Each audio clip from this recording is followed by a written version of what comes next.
Hello everyone, I'm walking by the beach. Right now, there's not much people here yet because guess what time is it? It's 12 noon. So it's tanghali. We call it tanghaling tapat.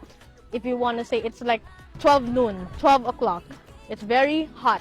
I'm going to teach you some adjectives that you can use for summer, especially when you are at the beach. Number one, of course, mainit.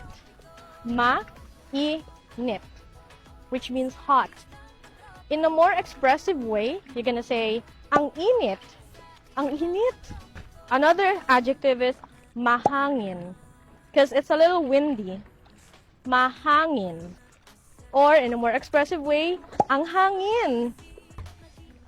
And then, when you go to the water, like this, when you go to the water is a little bit cold, or if it is cold, malamig. Malamig. Or in a more expressive way, ang lamig.